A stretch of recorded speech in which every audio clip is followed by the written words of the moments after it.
திருவடிகளே சரணம். உஷ்யதே யஸ்ய நகரே ரங்கயாத்ரா தினே தினே தமகம் சிரசா வந்தே ராஜானம் குலசேகரம் கும்பே புனர்வசௌ ஜாதே கேரளே சோழபட்டனே கௌஸ்துபாம்சம் தராதீஷம் குலசேகரமாஸ்ரயே. இன்றைக்கு முகுந்த மாலையில் 7வது ஸ்லோகம் பார்க்கலாம். சென்ற சில பதிவுகளாகவே முகுந்த மாலையில் இருக்கிற ஸ்லோகங்கள் தான் பார்த்துன்னு வரோம்.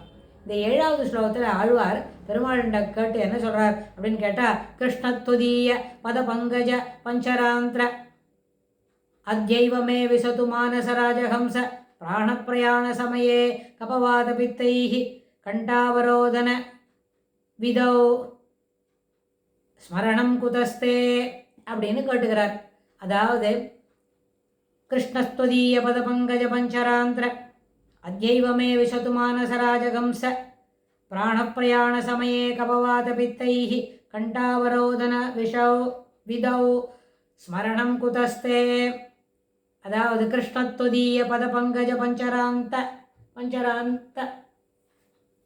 அதாவது பெருமாள்கிட்ட கேட்குறார். போன ஸ்லோகத்தில் என்ன சொன்னார்? நான் நிறைய வரிசையாக சொல்லிகிட்டே வர்றார். முதல் ஸ்லோகத்தில் உன்னுடைய திருநாமங்களை ஜபிக்கிறவனாக என்னை ஆக்கு அப்படின்னு. அது இந்த 6-7 ஸ்லோகம் பார்த்துட்டு வரதில்ல, அதில் ஒன்றுத்தில் கூட நான் இப்படி பண்ணுறேன், அதுக்கு நீ எனக்கு துணைக்கு வா அப்படின்லாம் கேட்குறதில்ல. நீயே என்னை அப்படி ஆக்கிடு அப்படின்னு கேட்டுக்கிறார். அப்புறம் என்னுடைய மனதில் உன்னுடைய திருவடி வாரங்கள் என்ன பண்ணணும், எப்பொழுதும் நீங்காமல் இருக்க வேண்டும் அப்படின்னு கேட்டுக்கிறார். அப்புறம் இன்னொன்று சொல்லும்பொழுது எனக்கு ஒரே ஒரு ஆசை தான், ஒன்றே ஒன்று தான் எனக்கு தேவை, ஒரு விஷயந்தான். அது என்னதுன்னு கேட்டால், என்ன இந்த மாதிரி உன்னுடைய திருவடி தாமரைகளை மறக்காமல் இருக்க வேண்டும் அப்படின்னு கேட்டுக்கிறார். அப்புறம் நாசாதர்ம் நவசு விஷயே நவசு விஷயே அப்படின்னு கேட்குறாரு. எனக்கு சாதாரண விஷயங்களெல்லாம் நாஸ்தா தர்மே நவசு விஷயன்னா எனக்கு அதெல்லாம் எனக்கு ஆசையே இல்லை. ஒன்றே ஒன்று தான், உன்னுடைய திருவடி வாரங்களில் எதை விடாது பக்தி இருக்க வேண்டும். என்னுடைய நினைவு எண்ண ஓட்டங்கள் எப்பொழுதும் உன் திருவடி வாரத்தையே ரீங்காரம் விட்டு கொண்டிருக்கிற வண்டு போல இருக்க வேண்டும் அப்படின்னு சொல்கிறார். இது மாதிரி வரிசையாக கட்டுட்டே இருக்கார். என்ன ஆழ்வீர் இப்படியெல்லாம் சொல்கிறீரு அப்படின்னு கேட்டால், ஆமாம் எனக்கு இதெல்லாம் தான் வேணும். அது இல்லாமல் சரத்காலத்து சந்திரன்கிட்ட பார்த்த ஒரு சூரியனை பார்த்த தாமரை அப்படின்னா அது எப்படி மலருமோ அதுபோல் ரொம்ப அழகாக இருக்கும் உன்னுடைய திருவடி தாமரைகள். என்ன திடீர்னு இவ்வளோ நாள் அழுதுகிட்டு இருந்தார், இப்போ திடீர்னு ரொம்ப கவிதை நயமெல்லாம் போகிறது, இயற்கை வர்ணனைலாம் இருக்கே அப்படின்னு பெருமாள் கேட்டதான் நினச்சிட்டு அதுக்கு உடனே ஆழ்வார் சொல்கிறார், இல்லை உன்னுடைய திருவடி வாரத்தை பார்த்தோன்னே ரொம்ப அழகாக இருக்குது, சிறப்பாக இருக்குது, அதனால் ஒரு இயற்கையோட ஒப்புமையை சொல்லி அதற்கும் மேலானது உன்னுடைய திருவடி வார அதனுடைய மேன்மை அதனுடைய அழகு சிறப்பு அப்படின்னு சொல்ல வந்தேன் அப்படின்னு சொல்கிறார். அப்படி வரிசையாக சொல்லிட்டு வரும்போது இந்த ஸ்லோகத்தில் கிருஷ்ண அப்படின்னு பெருமாளை கூப்பிட்றார். எப்படின்னு கேட்டால், கிருஷ்ணன் அப்படின்னு சொன்னால் எல்லாருக்கும் ஆனந்தத்தை கொடுப்பவன், மகிழ்ச்சியை மட்டற்ற மகிழ்ச்சியை தருபவன் அப்படின்னு கிருஷ்ணன்ற பேருக்கு பேர். கிருஷ்ணத்வதீய பத பங்கஜ தொதிய உன்னுடைய 2 திருவடி தாமரைகள் எப்படி இருக்கு? கிருஷ்ணத்வதீய பத பங்கஜ பஞ்சராந்த அது எப்படி இருக்கணும்னு கேட்டால், ஒரு நல்ல கூடு பத்திரமாக இருக்குது, எல்லா பக்கமும் சாத்தி இருக்குது, 8 பக்கமும் நன்னா போட்டு அங்கங்கே போல்ட்டு போட்டு விட்டுருக்கு. அப்படின்னா அது உள்ளுக்குள்ளே இருக்கிற ஒரு ஜீவன் எப்படி பத்திரமா இருக்கும், அது உள்ளுக்குள்ளே இருக்கிற ஒரு குட்டி குழந்தை எவ்வளோ பத்திரமா இருக்கும், அது உள்ளுக்குள்ளே இருக்கிற மேன்மையான ஒரு பொருள் எப்படி பத்திரமா எங்கேயும் வெளியில் போகாமல் இருக்குமோ, அதுபோல உன்னுடைய திருவடி வாரம் என்கின்ற நிழலில் அடியேன் ஒதுங்கி கொள்ள விரும்புகிறேன், என்னை அதுபோல பத்திரமா உன்னுடைய திருவடி வாரத்தில் நான் ஒதுக்கிக்கிற விரும்புகிறேன் அப்படின்னு பெருமாள் சொல்கிறார். பெருமாள் கிட்ட ஆழ்வார் அதுபோல பெருமாள்கிட்ட சொல்கிறார். அதுபோல அந்த கிருஷ்ணனுடைய திருவடி தாமரைகள் என்கின்ற ஒரு பந்தோபஸ்தான ஒரு கூடு உள்ளுக்குள்ளே இருக்கிற மாதிரி என்னை அதுக்குள்ளே நான் நுழைச்சிக்கிறேன் அப்படின்னு சொல்கிறார் ஆழ்வார். இதற்கு பெருமாள் கேட்டுக்கிறார். அதுக்கப்புறம் இன்னொன்று அடுத்த வார்த்தை சொல்லும்பொழுது அதில் முக்கியமாக இந்த கான்வர்சேஷனே பெருமாளுக்கும் ஆழ்வாருக்கும் இருக்கிற கான்வர்சேஷனே அத்யைவ மே விசது மானச ராஜஹம்ச.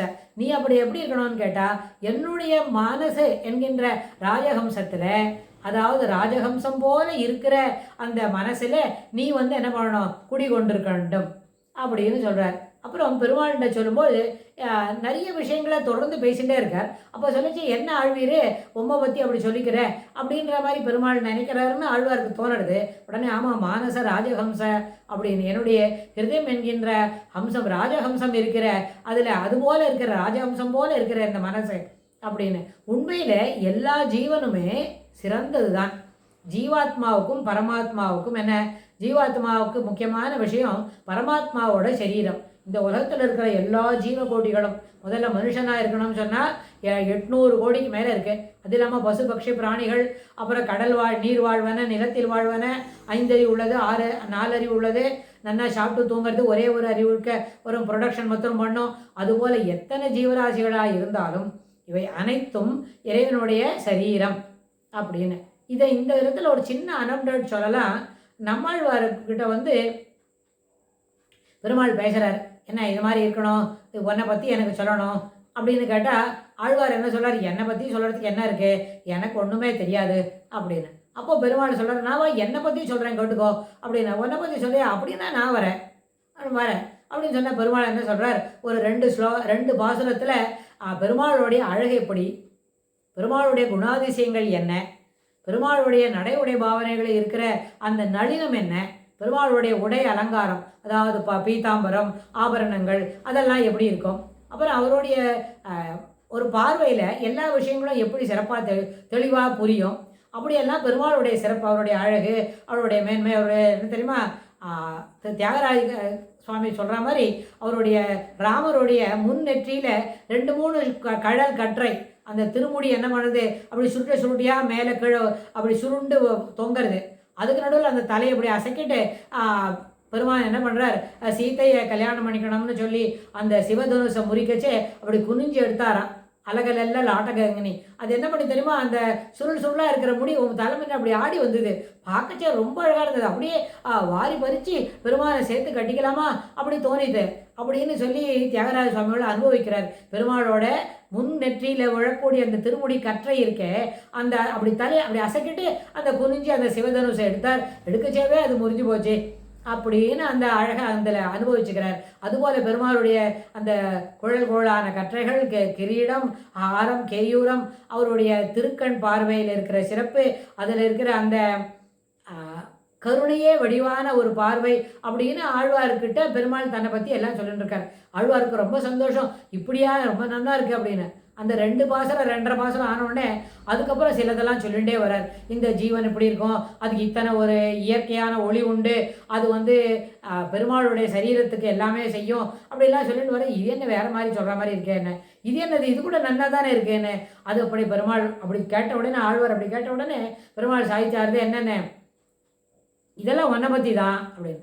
என்னை பற்றியா, நான் என்ன இதெல்லாம் பண்ணுறேன் அப்படின்னு கேட்டவுடனே, இல்லை, இந்த உலகத்தில் இருக்கிற எல்லா ஜீவராசிகளும் என்னுடைய சரீரத்துக்கு இருக்குது, என்னோட சரீரமாகவே இவை இருக்கின்றது. அதனால் என்னோட உள்ளுக்குள்ளே இருக்கிற பெருமாள் எப்படி இருக்கானோ அவனுக்கு மேலே இருக்கிற சரீரமும் அதில் போட்டுருக்கிற உடை, அங்கி, ஆபரணங்கள்லாமும் சிறப்பாக தானே இருக்கும், மேன்மையாக தானே இருக்கும். அதனால் எல்லா ஜீவராசிகளும் எல்லா உயிரினங்களும் எனக்கு மிகவும் வேண்டத்தக்கதே. அதில் பாரபட்சம் எதுவுமே கிடையாது. அந்த பாரபட்சத்தினால எல்லாம் மேன்மையானதே, எல்லாம் ஒளி பொருந்தியது. ஆனால் கர்மவினை பயனின் காரணமாக, மேலும் சகவாச தோஷத்தின் காரணமாக, சகவாசம் என்பது என்ன, இந்த பிருத்திவியோட சம்பந்தம் என்ன, சத்துவம் ரஜஸ் தமசு. சில நேரத்தில் சத்துவம் மேலோங்கி இருக்கும், சில நேரத்தில் தாமச குணம் மேலோங்கி இருக்கும், சில நேரத்தில் ரஜோகுணம் மேலோங்கி இருக்கும். அதற்கேற்பவே இந்த உயிரினங்கள் என்ன பண்ணது, செயல்பட்டு கொண்டு இருக்கிறது. அதனால் அதில் மாறுபாடு இருக்குமே தவிர உண்மையில் என்ன பண்ண முடியாது. மானச ராஜஹம்ச அப்படின்னு சொல்கிறது சிறப்பானதான், எல்லா ஜீவராசிகளுக்கும் இது பொருந்தும் அப்படின்னு சொல்லி பெருமாள் ஆழ்வாரை சமாதானப்படுத்துகிறார். உன்னை பற்றி நீ தாழ்வாக நினச்சிக்க வேண்டாம், ஜீவராசிகளும் ஜீவனும் எல்லா விதத்திலும் மேன்மையானவனே. அவனுடைய கர்ம வினைப்பயன் முடிந்து அவனுடைய உண்மையான நிலையை அவன் உணரும் பொழுது நிச்சயமாக அவன் பெருமாளுடைய திருவடி வாரத்தில் இருப்பான். அங்கே எல்லா விதமான என்ன பண்ணும் மேன்மைகளும் அந்த ஜீவனுக்கு கிடைக்கும் அப்படின்னு பெருமாள் ஆழ்வாருக்கு தைரியம் சொல்கிறார். அதனால தான் அந்த கருத்தை மனசில் வச்சுட்டு பெருமாள் இங்கே ஆழ்வார் குலசேகர ஆழ்வார் என்ன சொல்கிறார், மானச ராஜஹம்ச, என்னுடைய மனம் என்கின்ற அந்த இடத்துல ராஜஹம்சம் பெரிய மதிப்புக்குரிய மேன்மை தங்கிய அந்த ஹம்சத்தை போல இருக்கணும் அப்படின்னு கேட்டுக்கிறார். அடுத்தது பிராண பிரயாண சமயே கபவாத பித்தைஹி. அப்புறம் இதில் என்ன இருக்குது கிருஷ்ணா, இதெல்லாம் என்னோட மனசில் நீ இருக்கணும், உன்னை பற்றின என்ன சிந்தனைகள் இடைவிடாமல் இருந்து கொண்டிருக்க வேண்டும் சொல்கிறது தான். ஆனால் காலம் போகிற நேரத்தில், கடைசி நேரத்தில் என்ன பண்ண போகிறேன், பிராண பிரயாண சமயம். இந்த பிராணன், இந்த உள்ளுக்குள்ளே இருக்கிற ஜீவன் இந்த சரீரத்தை விட்டு கிளம்பும்பொழுது அப்போ என்னெல்லாம் மேலோங்கி இருக்கும்? என்ன பண்ணும்? கபம், வாதம், பித்தம். கபம் என்று சொன்னால் வாதம், சரீரம் சொன்னது கேட்காது. அப்புறம் பித்தம் என்று சொன்னால் அந்த சளி மேய்ஞ்சிருக்கும். கபம், வாதம், பித்தம் அப்படின்னா அந்த வாத சரீரமாக இருக்கும், மேலே இருக்கும். நான் நடக்க சொன்னால் அது நடக்காது. டைட்டான இறுகி பிடிச்சின்னு இருக்கும் மசில் எல்லாம். அதில் ஒரு என்ன தெரியும், லூசிடிட்டி இருக்காது. அதாவது ஈஸியாக நடக்க முடியாது, ரொம்ப சிரமப்படுவேன். அந்த மாதிரி நேரத்தில் உன்னை நான் நினச்சிக்கணும், என்னுடைய மனம் என்கின்ற சரோவரத்தில் நீ எப்பொழுதும் இருக்க வேண்டும் அப்படின்னு பெருமாள் கிட்ட ஆழ்வார் கேட்டுக்கிறார். இது என்ன அப்படின்னு. அப்போ அந்த சமயத்தில் கடைசி நிமிஷத்தை நினச்சி பயப்பட வேண்டாம்.